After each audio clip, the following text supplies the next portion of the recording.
people who will lead the nation. That is why ASUU has consistently, even when our members are against ASUU, not talking about just salary, we have maintained the factor of what we call revitalization. Let the university be like university. If you go around most universities in Nigeria, you will see that the buildings there are as a result of tech fund and needs assessment. And that's as a result. The idea of that money came from ASUU. Hey, this one protest will happen today for Unizik in Anambra State.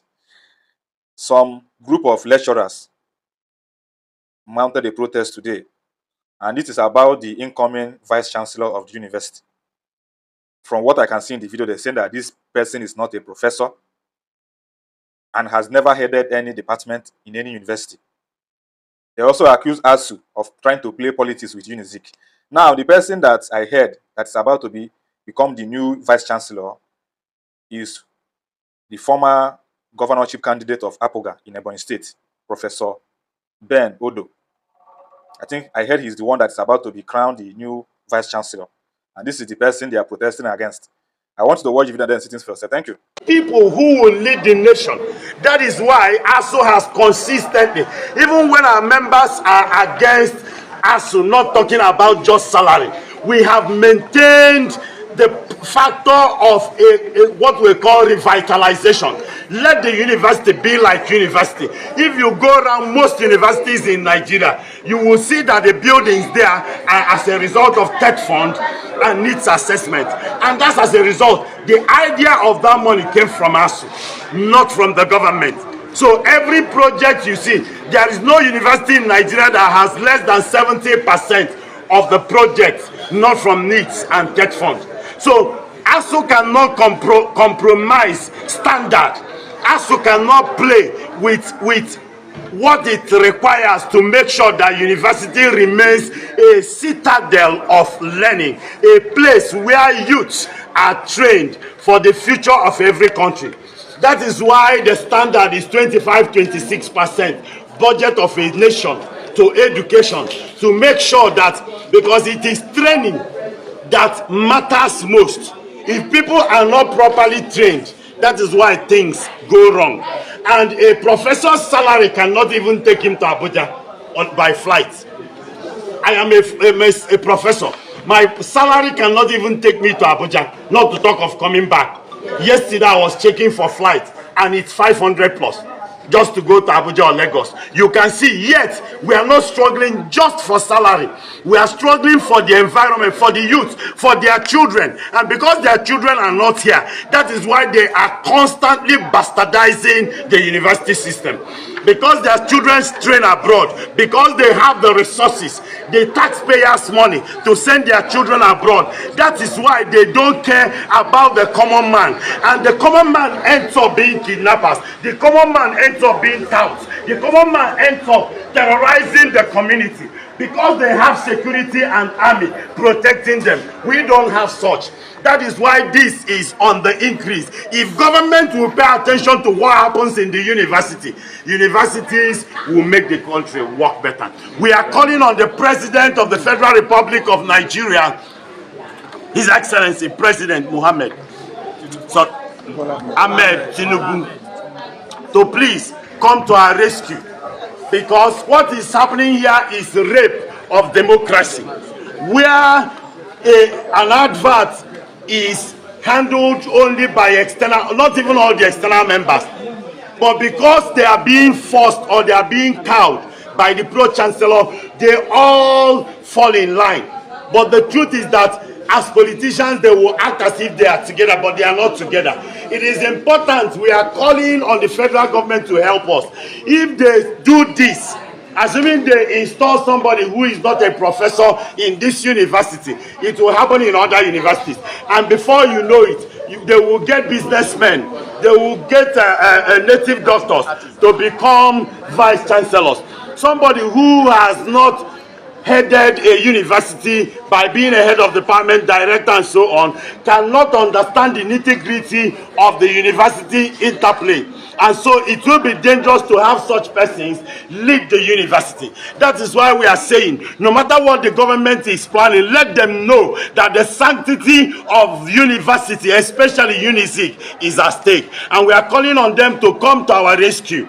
Thank you. Thank you very much. Just imagine a security officer. They give you gun to protect people and property. Instead, you are using the gun to go and be robbing people. This is a continuation of the video I posted last week. You remember the video I posted, a young boy that was arrested by Ifitedunu security. This boy said that him and his gang are involved in breaking into people's shop and vandalizing all their goods. He said that they operate from Awka to Enugu to Abagana and Ifitedunu. Now, there is an operation that these same guys carried out at Ifitedunu. This security man, this man you are seeing here now, is a security officer.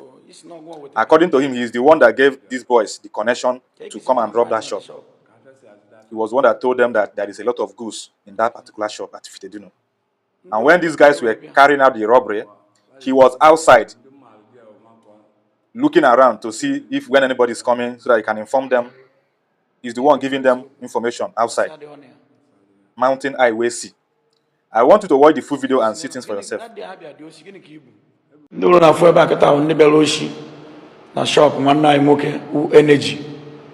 This is the three of them. Had the mother six. I was 6 seconds. Kedafaguma. Kedafage. I age they go married from mother. So this one make it all over Anambra State. Una bago shop on them mother well. Anambra State ni.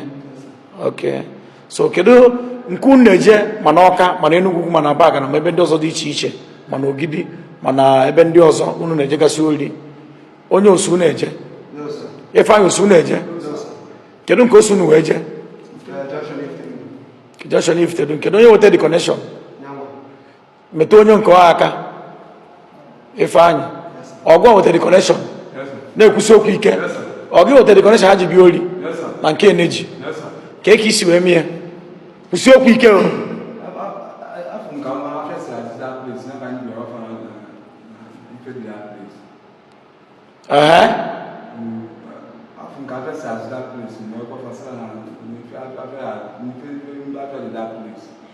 Kede bende gwa sana ngwa afia de. Okay. Ke moto abu bia.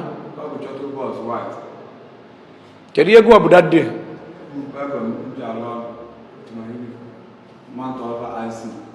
Egone ka hanye. I am 40,000. Okay. Akwai da wena amaka shop na bambu ngwa ni ni mi. Okay. This no go with the connection. Yes sir. Huh? Yes sir. Iya na jugo we make force. No sir. Bia nwokem onye be ke o. Iya na jugo we make force. No sir. Huh? No sir. Akwai da shayi ne ku? Yes sir. Nwokem gịnị ka ị na-arụ? Gịnị ka gụọ na-arụ? Ka o dị olu unu na-ezu?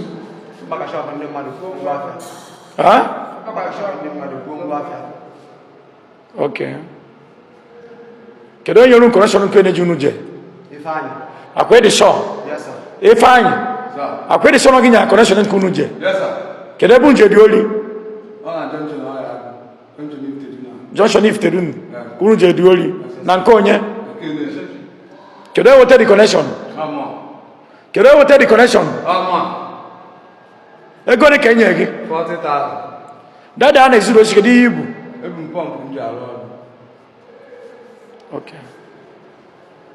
Biko no anyị na-ayọ ụmụ Anambra na-ayọ ndị Igbo na oke na ọrụ ndị special squad na Anambra State na Dunukọfịa na Njikọ Ọka na Anịọcha all over Oyi Idemmili na ya eme sure na anyị na-enwudo ụmụazị ndị na-eji akpaka shop ndị mmadụ na-ebukọsị ngwa ya na anyị ewepụtaga ya na mmiri saa ya na mmiri ọfụma ka anyị focus n'ime ndị na-eji akpaka shop ndị mmadụ na-ele ndị mmadụ uses some people na-azụ anyị wee ga-ebite ebite ka ha ji azụ anyị some people wee ga-anata ndị lapụ some people wee ga-ebite from bank some people wee ga-ele some property wee tinye na business ụmụazị apụ ebukọrọ ya je na-elefusi ya ego na ka isi n'ụlọ generator ahụ that big generator okay Okay, so biko I na you na say no can on the special squad will make sure I find it out ebe niile a na-ezo ship aka shop mara ndị merie ọsọ kwa ruo 2 months ọsọ ya ruo 3 months we must get them akwado eziokwu afọ mgbe ifeanyị chukwu nwa n'ozi ama Delta steeti ọmụ ibe nyelụ ndị a jere oyi na nke na-eji ya n'elu connection capacity wee jee dị oyi and etu nsi ya ebe ahụ na bezọ na mfu ka afịa si azụ that place na aga akpata ndị wewefa na afịa ya dị that place ọ na-eche ncheta asa ya ọ sekuriti ka nna arụ efifa ji ebe ori ahụ ahụ chọta bọs ka ha ji ebe ezigbo dị ori jee successful wee na successful and if after kaba mecha the business ifeanyị eme 40,000 ka mecha ndị mmadụ jee dị ori makụa na Sunday witiri shade ọ nọrọ ebe a ndị ahụfe mmadụ jee dị ọrụ and ndị ọzọfa na-ezu esi ọkwa mfe ahụ kama nke maka nsogbu just man to alpha IC nwazi ya ọzọ mmadụ kedu enweta connection ebe ahụ enweta connection ebe ahụ mụọ ife nyefe connection ka achọsi azụ that place ka nji ọma na mgbe achọ dị that place o nwere ihe na-eji mere nwakwu ihe mere so gwa ọgwa na ngwa ahịa dị na shop energy gwa na ngwa ahịa dịkwa na shop nke dị n'elu okay and they are na abụkọsi ihe dị dị ya okay isi na-enye gị ego one 40,000 gịnị ka isi na ị na-arụ na-akụ dị ya security ka nna arụ dọdị a na-ezu ya gịnị ka ibu pọmpụ mgbe anyị ibe na amount IC kedu the meaning of iji amount IC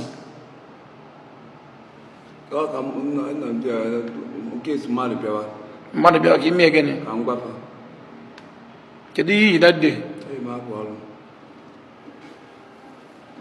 ihe na-agwa iwe eziokwu asị adịghị na ya kwurụkwa ka ekwukwa okwu igburu again ka anyị nụ from ọnụ gị asị nọọma na-eche nche na webụsaịdị ebe nke na-eji ebe ezuo ori nọọma ife hotel collection ebe mgbe sefabia bịa zuo dị ori nọọma nyefere ka nsi hotel collection na mbịa afụ ka afịa si azụ that place na ka nsi enyefe hotel collection ndị ebe dia place wee ebe zuo ori ife bụ ebe that place wee ebe zuo ori ahụ chọta bọs ekọrọ ya white ka ọ na-acha eji ebe that place and the first charge will be put in the and car successful. After I mentioned, I am 40,000. I am the Maluzu do Makwa, the Sunday and share.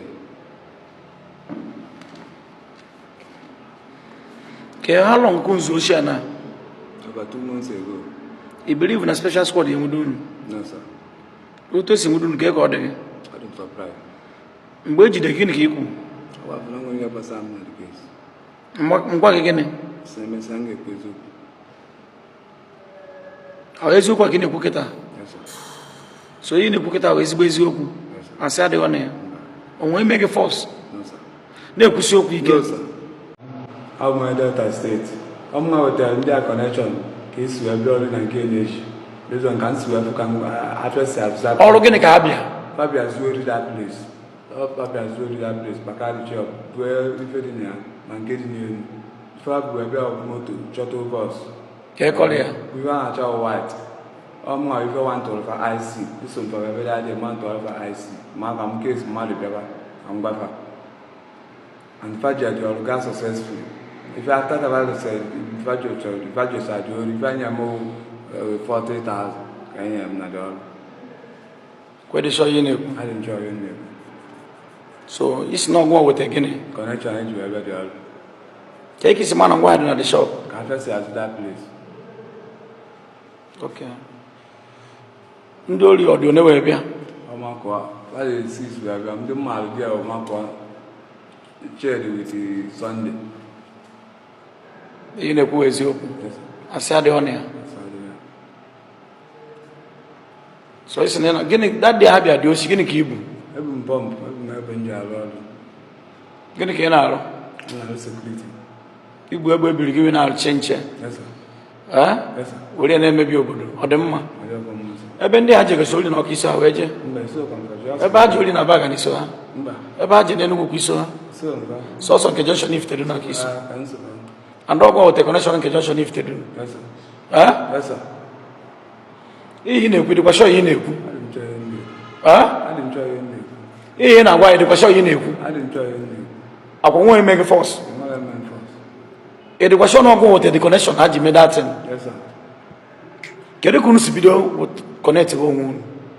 I don't know if I be a balance. No, so quick. I don't know if I be a balance in Kiwi. I'm going to then so call us some where I buy a job if you are. If I enjoy. That's when I'm going to mark. Come on, how do you go and if I did that place? I see my going on a job energy. Now I'm kidding you. I will miss again. I just that place where I got the job. We quite fit that place. Okay, go on your shop connection on shop energy. Yeah. Okay. So you know who is your Yes, sir. I go to case in hand again. I am 40,000. Okay. Okay. Okay. Oh yeah, we man did you? Yeah. How long ago was Ocean now? About 2 months ago. You believe in the special sport the age again? No, sir. By the again, okay, well, I no come out of there. get a guy one again. Get him a keta. What in on an office in this special sport? I can't see a man. Okay, I would again. How do Mamma? Yeah, I would. But don't go say Megan. Confession in a Macon house and Megan. Yes, sir. Ah? Yes, sir.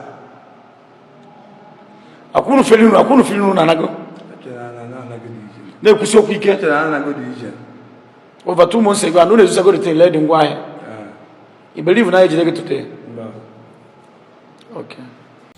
All right, this is another update coming from Enugu State regarding the popular Ogene musician that was shot dead by a police officer last week. Now, what is currently happening now is that the officer has been dismissed from the Nigerian police force and he's currently being charged for murder. He's currently being charged for murder. And again, the Enugu State government has visited the family of the musician, and they have awarded his children scholarship to university level, and also they have also promised to be taking care of their welfare. I want you to watch the video and then see things for yourself. Thank you. First of all, what happened to our brother Igbo Jah happened to every indigene of Enugu State. And because our governor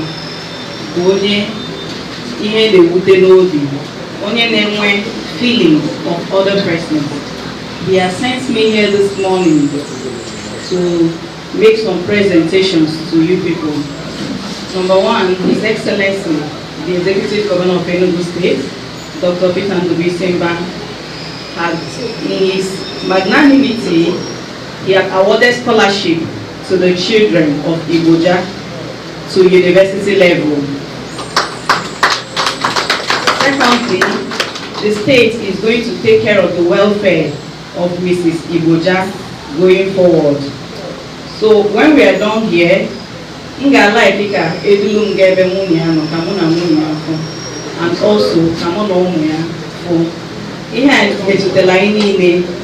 this is a serious calamity to everybody who loves Enugu State and who is an indigene of Enugu State. I know that the government of Enugu State is on top of the matter, and they are going to make sure that justice prevails in this matter.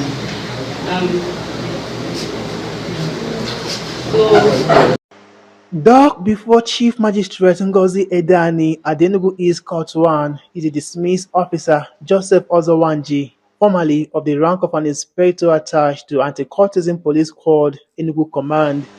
Ozowanji faces charges of murder for unlawfully killing the Ogene traditional musician Okeze Mba alias Igbo Jah by firing multiple rounds with an AK-47 rifle, which led to the musician's death last Friday night. After arraignment, the Chief Magistrate ordered that the case file be sent to the Enugu State Attorney General for further action, as she remanded Ozowanji at the Enugu State Correctional Center. As a matter of fact, this is not one case we wanted to see happen. You're talking about a human life. Policemen generally will have that responsibility to protect. But if for whatsoever reason, any police officer, for whatever reason, misuses firearm, the liability is on the person. And that is exactly what has happened today. You could see that the police, the Enugu state government, and the police command here in the state have done everything possible to ensure that justice prevails in this case.